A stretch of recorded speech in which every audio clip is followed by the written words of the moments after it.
Countdown to Halloween, featuring Gregory Miller's Dark Nights and Candlelight, 31 Tiny October Tales. Every night at exactly midnight, a new story will appear on Storylink Radio's YouTube channel. You'll have 24 hours to listen, then it will disappear and the next one will appear. Plan to catch these each day or you'll miss one. Each story will be 2 to 13 minutes long. If you haven't already, be sure to listen to the introduction to the book right here on this channel. And now, tonight's story from Dark Nights and Candlelight, 31 Tiny October Tales.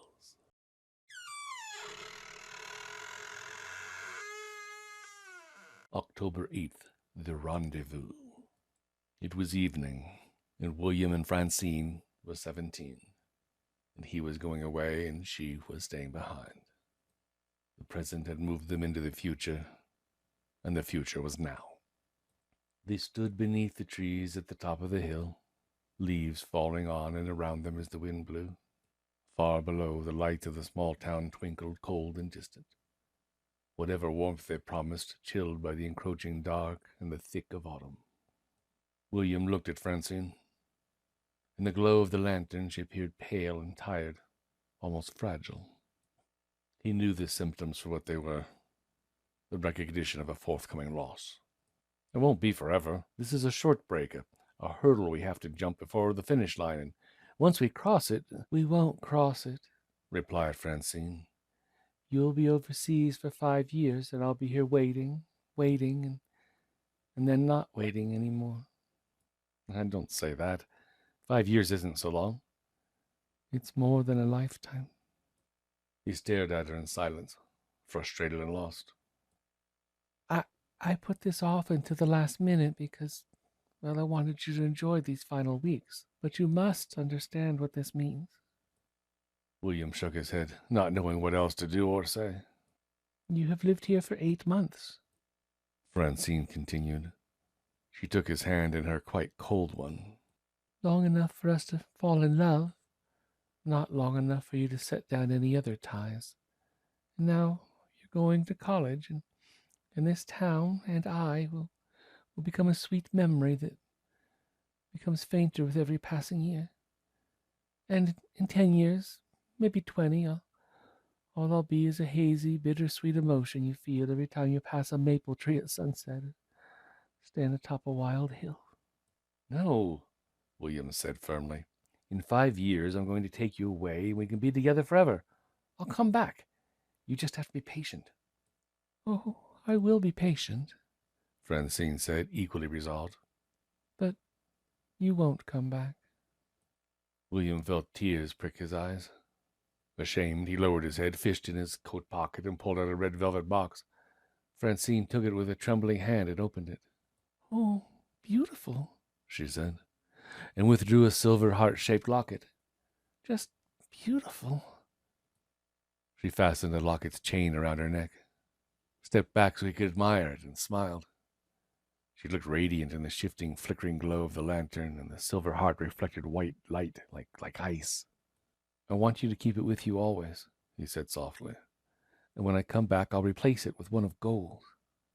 Francine bit her lip, closed her eyes, and took a deep breath.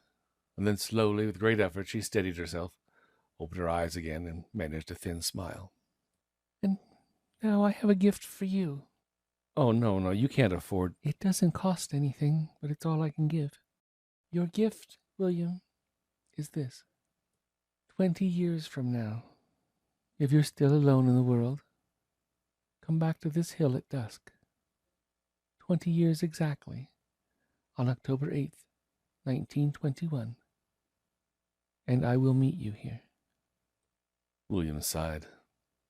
I told you I'll come back in 5, and that I won't change my mind. Nothing can keep me from you. Not college, not time, nothing. You'll see. What we have now will last forever. She nodded, bit her lip a second time, then repeated. October 8th, 1921. Before he could object again, she leaned forward, kissed him, and he spoke no more.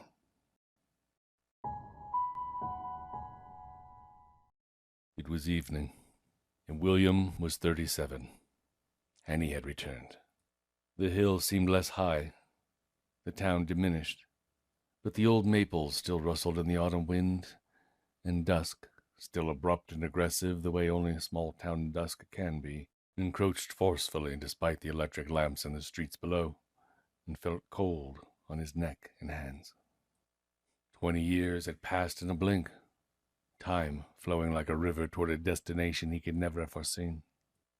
How pathetic, he reflected bitterly, that once he had thought he could predict its path. She'll have forgotten, he said softly, not liking the broken sound of his own voice. Never the same after the painful events of the previous few years. She'll be married now, have children, probably a cozy cottage on the other end of town, and I'll feel like a lost fool all over again. He sat down on a familiar stump and brushed an orange leaf from his shoulder. Life is strange, he thought. Fickle. All accomplishments tenuous, all positions untenable, and human nature so weak. All I can trust is myself. Not even that, in fact. For over a year he had written to Francine, first twice a week, then once a week, then once every 2 weeks, then once a month. So busy, he thought at the time. She'll understand. She had not written back, of course, because she wasn't good at letter writing, and she'd warned him not to expect it. Her lack of education had always embarrassed her, so she had avoided pen and paper. And then, so gradually he barely noticed, his letters became even more infrequent, and finally stopped altogether. It was difficult writing the silence, and even more difficult when a new woman, educated, passionate, driven, and right in front of him, began to engage his thoughts and whatever free time he had left. Then graduation, marriage, his practice, the affair with his partner's wife, the divorce, the lawsuit, the bankruptcy. All pieces of a puzzle that, once it came together over months and years, looked as dark and chaotic as a storm-tossed sea. And none of those pieces had included Francine. She had slipped into his past just as she had predicted. And he hadn't minded until everything else he thought he loved had been taken away. This was a mistake, he said clearly, tapping his foot. This was a terrible mistake. She would never come. He no longer deserved her, nor a promise kept. And then, shoe in mid-tap, William paused. His foot had come down on something hard and flat. Curious, he knelt down on one knee, flipped open his lighter, and pushed aside some leaves. The tombstone, a long slab, read simply, Francine Myra Gertz, 1884-1901. Consumption claimed our angel. Always in our hearts. The lighter slipped then from William's nerveless hand to clatter shut on the stone, darkness instantly filling the space in its glow.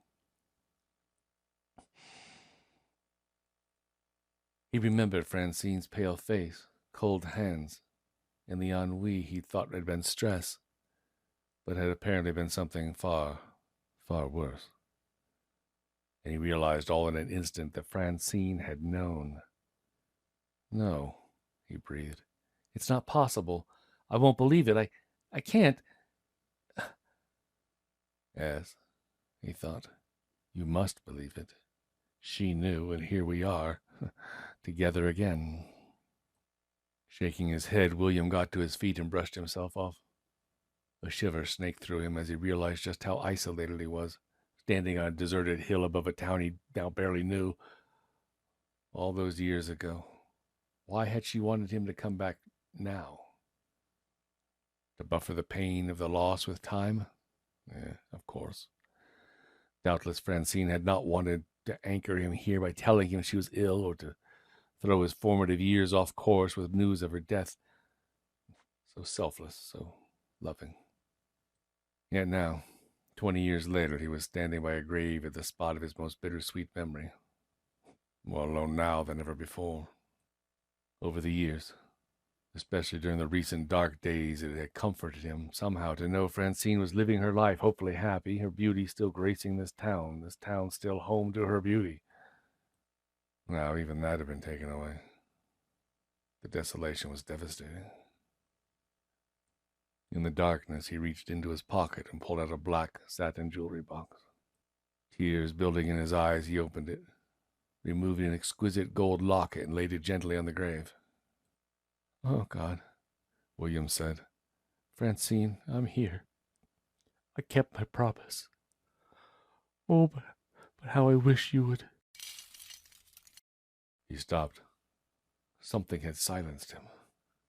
A thin metallic chime. He reached back down, fumbling for the dropped lighter. Suddenly all the shadows around him seemed to shift, to hover, to scrabble and bend. He found the lighter, gripped it tight, knocked back the top, flicked it on, and looked down. A silver locket and chain, very familiar, lay in the center of the slab, reflecting moonlight in a white, shining glimmer. The gold locket was gone. "No," he said. "No, that's not possible. It's not possible. It's not—" A foul wind, a breath, blew in from the surrounding shadows, struck him, and snuffed out the flame. The night encroached once more, seething around him like all the ruinous memories time had allowed him to keep. And perhaps, just perhaps, like one memory more than all the others, a jilted memory that did not want to die.